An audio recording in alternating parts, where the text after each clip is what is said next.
Hi friends, welcome back to my YouTube channel.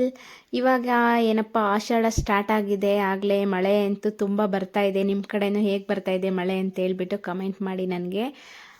ಆಷಾಢ ಅಂತ ಅಂದಮೇಲೆ ದೇವಿ ದರ್ಶನ ಮಾಡಿಲ್ಲ ಅಂದರೆ ಹೇಗೆ? ಯಾವುದಾದ್ರೂ ಒಂದು ದೇವಿ ದರ್ಶನ ಮಾಡಿದ್ರೆ ಏನೋ ಆಷಾಢದಲ್ಲಿ ಒಳ್ಳೆಯದಾಗುತ್ತೆ, ನಾವು ಅಂದ್ಕೊಂಡಿದ್ದೆಲ್ಲ ಈಡೇರುತ್ತೆ ಅಂತ ಒಂದು ನಂಬಿಕೆಯಲ್ಲಿ ದೇವರ ದರ್ಶನನ ಮಾಡ್ತಾರೆ ಎಲ್ಲರೂ.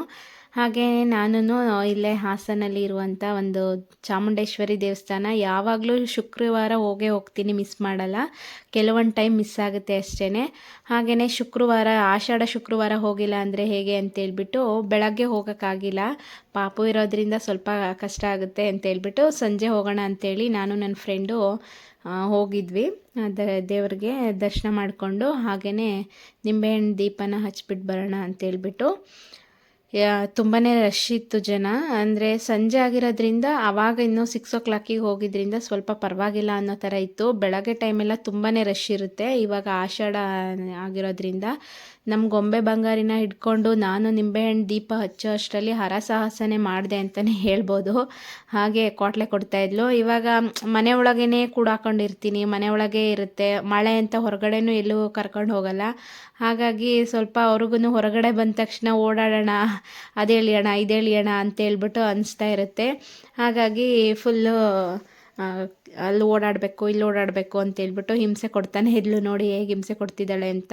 ಅವಳು ಹಿಂಸೆನ ತಡ್ಕೊಂಡು ಹಾಗೆ ದೇವರಿಗೆ ಭಕ್ತಿಯಿಂದ ದೀಪ ಹಚ್ಚೋಣ ಅಂತೇಳ್ಬಿಟ್ಟು ಹೋಗಿದ್ದೆ. ನನಗೆ ಪರ್ಸ್ನಲಿ ಹೇಳಬೇಕಂತಂದರೆ ಚಾಮುಂಡೇಶ್ವರಿ ಅಂದರೆ ಏನೋ ಒಂಥರ ಮನಸ್ಸಿಗೆ ಹತ್ತಿರವಾಗಿರೋ ದೇವರು ಅಂತ ಅನಿಸುತ್ತೆ. ಆವಾಗಿಂದನೂ ನನಗೆ ಚಾಮುಂಡೇಶ್ವರಿನ ಆರಾಧಿಸ್ತಾ ಬಂದಿದ್ದೀನಿ. ಹಾಗಾಗಿ ಮುಂಚೆನೂ ಹಚ್ತಾ ಇದ್ದೆ ನಿಂಬೆಹಣ್ಣು ದೀಪನ. ಗೊಂಬೆ ಹುಟ್ಟಿದ ಮೇಲೆ ಹೋಗೋಕ್ಕಾಗಿರಲಿಲ್ಲ, ಅಂದರೆ ದೀಪ ಹಚ್ಚೋಕ್ಕೆ ಆಗಿರಲಿಲ್ಲ, ಚಿಕ್ಕವಳಿದ್ಲಲ್ಲ. ಹಾಗಾಗಿ ಮನೇಲಿ ಬಿಟ್ಟು ಹೋಗೋಕ್ಕೆಲ್ಲ ಆಗ್ತಿರ್ಲಿಲ್ಲ. ಆಮೇಲೆ ಇವಾಗ ಆಷಾಢ ಶುಕ್ರವಾರದಿಂದ ಸ್ಟಾರ್ಟ್ ಮಾಡೋಣ ಅಂತೇಳ್ಬಿಟ್ಟು ಒಂದು ನಿಂಬೆಹಣ್ಣಿಂದ ಸ್ಟಾರ್ಟ್ ಮಾಡ್ತಾಯಿದ್ದೀನಿ.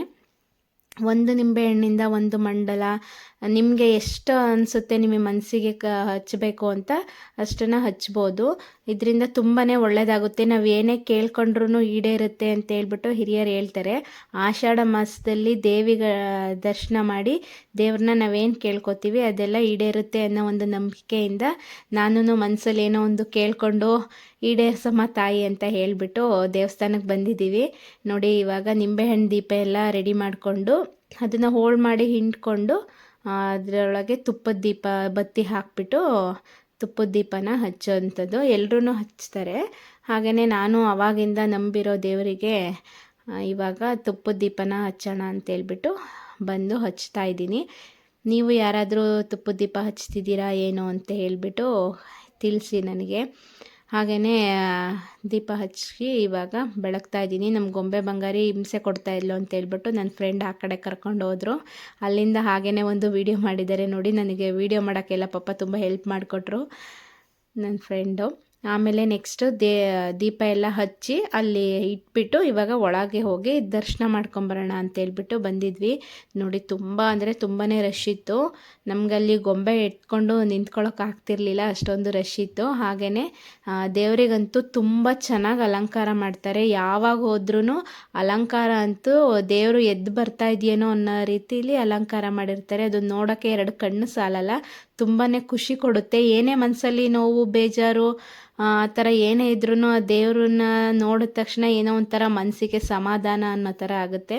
ಹಾಗೆಯೇ ಪ್ರದಕ್ಷಿಣೆ ಎಲ್ಲ ಮುಗಿಸ್ಕೊಂಡು ಇಲ್ಲಿ ಒಳಗೆ ಏನು ನಾವು ಗಂಧದ ಕಡ್ಡಿ ಆಗಲಿ ಕರ್ಪೂರ ಅದೇನು ಬೆಳಗೋ ಹಾಗಿಲ್ಲ. ಇಲ್ಲಿ ಹೊರಗಡೆ ಒಂದು ಪಾದ ಇಟ್ಟಿದ್ದಾರೆ. ಅಲ್ಲಿ ಪಾದದ ಹತ್ರ ಪೂಜೆ ಮಾಡಿಕೊಂಡು ಅರಿಶಿನ ಕುಂಕುಮ ಎಲ್ಲ ಇಟ್ಕೊಂಡು ಅಲ್ಲಿ ಗಂಧದ ಕಡ್ಡಿ ಬೆಳಗೋದಾಗಲಿ ಕರ್ಪೂರ ಆಗಲಿ ಬೆಳಗ್ಬೋದು. ಇಲ್ಲಿ ನೋಡಿ ನಾನು ಬಂದಾಗ ಸ್ವಲ್ಪ ಜನ ಕಡಿಮೆ ಇದ್ದರು. ಆಮೇಲೆ ಹೋಗ್ತಾ ಹೋಗ್ತಾ ತುಂಬ ಜನ ಹಚ್ತಾ ಇದ್ದಾರೆ. ಇವಾಗ ಆಷಾಢ ಮಾಸದಲ್ಲಂತೂ ಎಲ್ಲರೂ ಬಂದು ಹಚ್ತಾರೆ. ತುಂಬಾ ಜನ ಇರ್ತಾರೆ. ನಾರ್ಮಲ್ ಡೇಸಲ್ಲೆಲ್ಲ ಇಷ್ಟೊಂದು ಜನ ಇರಲ್ಲ. ಆಷಾಢ ಆಗಿರೋದ್ರಿಂದ ಎಲ್ರಿಗೂ ಒಂದು ನಂಬಿಕೆ ಅನ್ನೋದಿರುತ್ತಲ್ಲ, ಹಾಗಾಗಿ ತುಂಬ ಜನ ಬಂದು ಹಚ್ತಾರೆ. ಬೆಳಗ್ಗೆನೂ ಆಗೋ ಅಂಥವ್ರು ಬೆಳಗ್ಗೆ ಬಂದು ಹಚ್ಚಿದ್ದಾರೆ, ಸಂಜೆ ಆಗೋ ಅಂಥವ್ರು ಸಂಜೆ ಬಂದು ಹಚ್ತಾರೆ. ಹಾಗೆಯೇ ನಾನು ಸಂಜೆನೇ ಬಂದು ಹಚ್ಚೋಣ ಅಂತೇಳ್ಬಿಟ್ಟು ಹಚ್ಚಿದೆ. ಇವಾಗ ನೆಕ್ಸ್ಟ್ ದರ್ಶನ ಎಲ್ಲ ಮುಗಿಸ್ಕೊಂಡು ಮನೆ ಕಡೆಗೆ ಹೊರಡ್ತಾ ಇದ್ದೀವಿ. ಅಲ್ಲೇ ಒಂದು ಸ್ವಲ್ಪ ಹೊತ್ತು ಕೂತ್ಕೊಂಡು ನನ್ನ ಮಗಳಿಗೆ ಪ್ರಸಾದ ಎಲ್ಲ ಕೊಟ್ಟು ಬಾಳೆಹಣ್ಣು ಸಿಕ್ಕಿತ್ತು ಅವಳಿಗೆ. ಬಾಳೆಹಣ್ಣು ತಿಂತಾ ಇದ್ದಾಳೆ ನೋಡಿ. ಸಿಪ್ಪೆ ಬಿಡಿಸ್ಕೊಡೋಕ್ಕೂ ಬಿಡ್ತಾಯಿಲ್ಲ, ಹಾಗೆ ತಿಂತಾ ಇದ್ದಾಳೆ.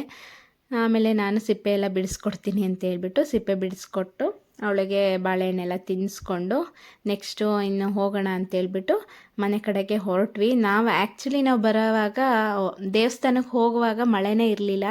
ಆಮೇಲೆ ನಾವು ಪೂಜೆ ಮಾಡಿದ್ದಕ್ಕೆ ಫಲ ಕೊಡ್ತು ಅನಿಸುತ್ತೆ ದೇವರು. ಮಳೆ ಸ್ಟಾರ್ಟ್ ಆಗಿಬಿಟ್ಟಿತ್ತು. ಹಾಗಾಗಿ ನೋಡಿಕೊಂಡು ಮಳೆ ಬರ್ತಿದ್ಯಲ್ಲಪ್ಪ ಹೇಗೆ ಹೋಗೋದು ಅಂತೇಳ್ಬಿಟ್ಟು ನೋಡ್ತಾ ಇದ್ದೀವಿ. ಹೊರಗಡೆ ಬಂದ್ವಿ. ಇವಾಗ ಸ್ವಲ್ಪ ಮಳೆ ಪಿರಿ ಪಿರಿ ಅಂತ ಬರ್ತಾಯಿತ್ತು, ತುಂಬ ಜೋರಾಗಿ ಏನು ಬರ್ತಾ ಇರಲಿಲ್ಲ. ಆದ್ರೂ ನಾವಾದರೆ ಹೆಂಗೋ ನಡೆಯುತ್ತೆ, ಗೊಂಬೆ ಕರ್ಕೊಂಡು ಹೋಗಿರೋದ್ರಿಂದ ಸ್ವಲ್ಪ ಮಳೆ ಎಲ್ಲ ನೋಡಿಕೊಂಡು ಹೋಗೋಣ ಅಂತೇಳ್ಬಿಟ್ಟು ನೆಕ್ಸ್ಟು ಮನೆ ಕಡೆಗೆ ಹೊರಟ್ವಿ. ಓಕೆ, ಈ ವಿಡಿಯೋ ಇಷ್ಟ ಆಗಿದ್ರೆ please like, share and comment. ಇನ್ನು ಯಾರು ಸಬ್ಸ್ಕ್ರೈಬ್ ಮಾಡದೆ ನೋಡ್ತಿದ್ದೀರಾ please subscribe to my channel. ಈ ವಿಡಿಯೋನ ಯಾರಾದರೂ ಫಸ್ಟ್ ಟೈಮ್ ನನ್ನ ಚಾನಲ್ಗೆ ವಿಸಿಟ್ ಮಾಡಿದರೆ ದಯವಿಟ್ಟು ಸಬ್ಸ್ಕ್ರೈಬ್ ಬಟನ್ನ ಕ್ಲಿಕ್ ಮಾಡಿ. ನಾನು ಹಾಕೋ ವೀಡಿಯೋಸ್ ಎಲ್ಲ ನೋಟಿಫಿಕೇಷನ್ ಮೂಲಕ ನಿಮಗೆ ತಲುಪುತ್ತೆ. ಹಾಗಾಗಿ ಸಬ್ಸ್ಕ್ರೈಬ್ ಮಾಡೋದನ್ನ ಮರಿಬೇಡಿ.